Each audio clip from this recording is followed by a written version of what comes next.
Mariela Llovera, abogado, licenciada en Relaciones Industriales, socia de la firma Naima Consultores y además siempre apoyando al gremio de contadores públicos, donde pues por supuesto pertenecen el resto de los miembros de la firma. Hoy hablamos sobre gestión de talento en hiperinflación y tocamos los retos básicos que se enfrentan las personas que tienen personal a su cargo durante estos tiempos de hiperinflación. ¿Cuáles son los retos básicos? Los retos básicos, por supuesto, tienen que ver con captación de personal, cómo atraer a la gente, a la empresa, entender que las relaciones de trabajo cambiaron, que lo que nosotros teníamos hasta hace algunos años ya no funciona, que tenemos que adaptarnos a un entorno que es cambiante, que es competitivo y que además demanda de muchísima agilidad. Entender que una estrategia, por ejemplo, de compensación que utilizáramos en el pasado no nos va a funcionar hoy. Y hablo de pasado, en un pasado muy cercano. Una estrategia que usamos el mes pasado ya no va a funcionar este mes. Entonces la gestión de recursos humanos demanda en estos tiempos comprender el entorno, comprender a la gente y establecer realmente mecanismos de compensación que lleguen a ese santo grial, que es lograr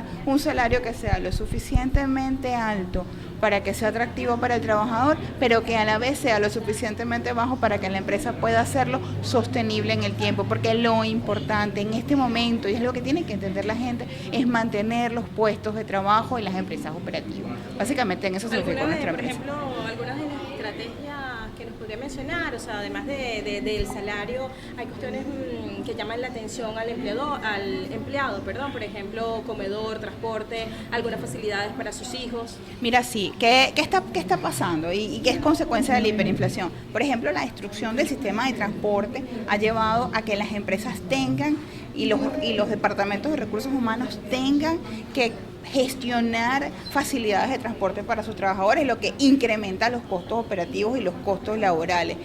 Aquí hay empresas en el estado de Aragua que manejan 10 rutas de transporte internas para poder garantizar que los trabajadores lleguen a la empresa. Pero eso es una muestra de la destrucción del aparato productivo del sector de transporte en el país. Y las empresas pequeñas lo que han hecho es agruparse para lograr entre varios poder brindar esa facilidad al trabajador. El tema de los comedores es otro tema elegido porque, pues por supuesto, lo que representa un servicio de comedor varía dependiendo de lo que esté planteado en la convención colectiva y de lo que haya logrado negociar la entidad. Entonces tenemos empresas que tienen comedores que rondan en el estado de Aragua los 50.000 bolívares diarios por comida y el promedio está en torno a los 25.000 bolívares diarios por servicio de comida.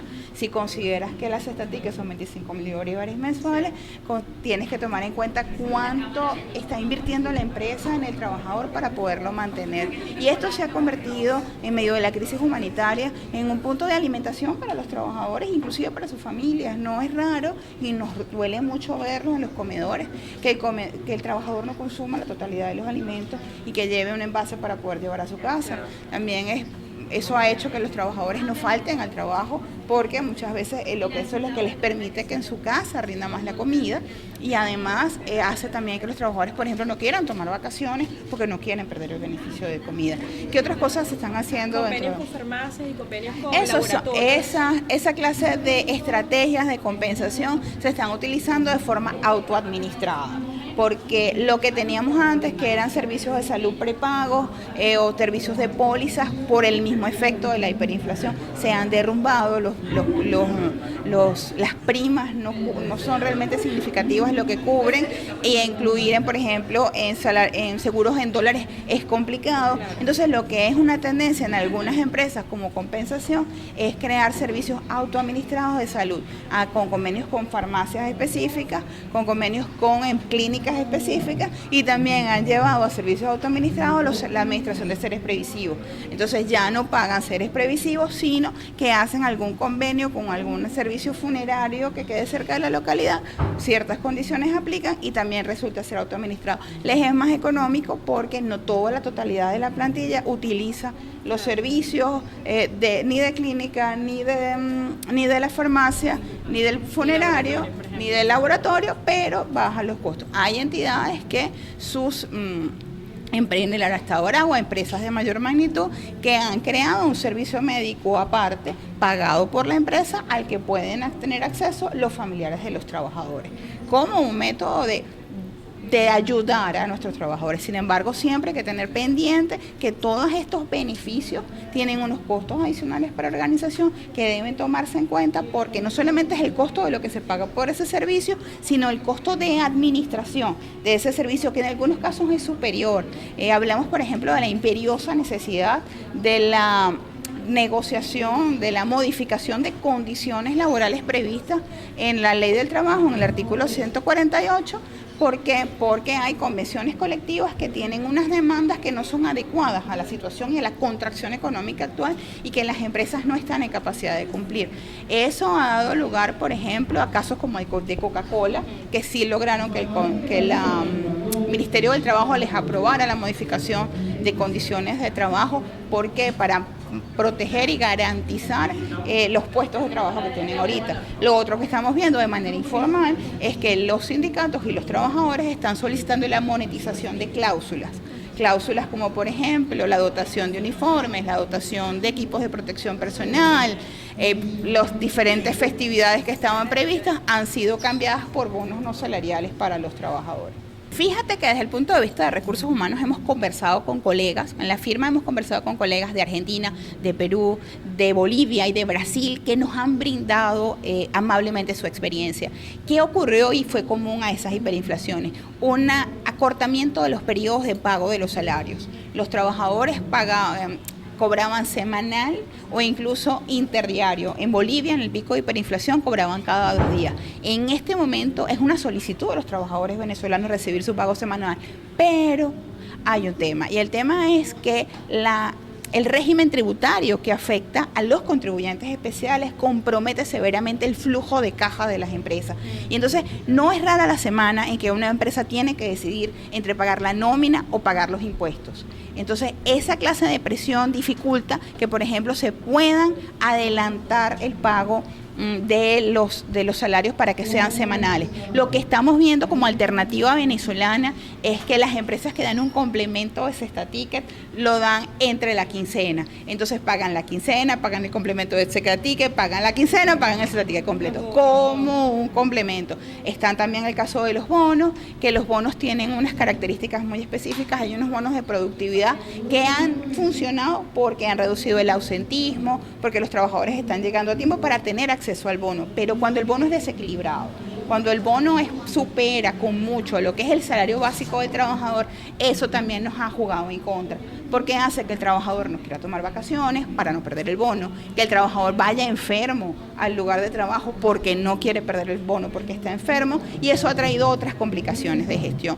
¿Qué otra cosa hicieron esos países?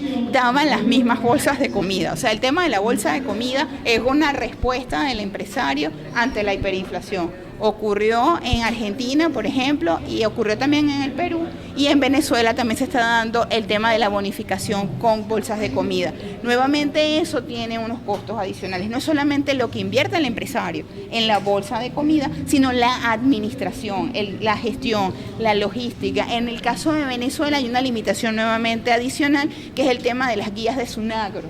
Entonces la empresa, si no tiene guía de Sunagro, se le hace difícil hacer la compra para los trabajadores de ciertos productos que son además los de la cesta básica, que están limitados. Las empresas que son empresas de alimentos complementan sus bonificaciones o sus compensaciones a los trabajadores brindando productos alimenticios que ellos están haciendo. Incluso hay empresas que son transnacionales en Aragua, que la matriz está comprando las cajas de comida y las mandan cada 2 meses con productos importados. Eso está pasando en el estado de Aragua. ¿Qué otra estrategia ocurrió? Ocurrió paquetes de compensación personalizados. Ocurrió en Argentina, ocurrió en Bolivia. El trabajador que yo no quiero que se me vaya, le doy un paquete personalizado de compensación en divisas que además el resto de los trabajadores no conocen, para evitar un poco la tensión. ¿Sería lo que más afecta a una empresa en una crisis inflacionaria? No es lo que más afecta, son las estrategias que han usado para gestión de talento. Eso ocurrió en esos países y se está ocurriendo en Venezuela. Otra estrategia que ocurrió, por ejemplo, en Perú y en Argentina fue conflictividad laboral. Vimos muchísima conflictividad laboral en esos países durante la hiperinflación. En el caso de Argentina tenían huelgas y paros con muchísima frecuencia y eso hacía que hubiese una gran diferencia entre los trabajadores sindicalizados y los trabajadores no sindicalizados. En el caso de Venezuela se quiere proteger mucho el talento del empleado, por ejemplo, los contadores públicos, que son un perfil difícil de conseguir y que la empresa quiere mantener, y han buscado que no haya diferencias entre los beneficios que obtienen los trabajadores sindicalizados y los no sindicalizados. Creo que es una buena práctica venezolana versus lo que ocurrió en el pasado en otros países con crisis hiperinflacionaria. Una solución que podríamos ver para el tema del transporte, por ejemplo, aunque tengamos problemas de internet, es empezar a plantearnos trabajo remoto. Eso no lo pudieron hacer en Argentina y en Perú porque no había la tecnología, pero en Venezuela, aún con las fallas que tenemos de servicios públicos y de telecomunicaciones, sería una estrategia interesante evaluar con algunos trabajos específicos. ¿Por qué? Porque el costo, por ejemplo, de mantener a un trabajador dentro de la empresa cuando tienes comedor y cuando tienes que pagar transporte es elevado y podrías hacer alguna clase de acuerdo con esa clase, con trabajadores sobre todo del área intelectual que pudieran trabajar de alguna manera con proyectos. Una cosa que está ocurriendo en Venezuela y que ocurrió en esos países, allá se usaba mucho trabajadora a destajo y aquí se usan freelancers. Entonces es también una estrategia para paliar problemas de captación de talento. Bien, excelente.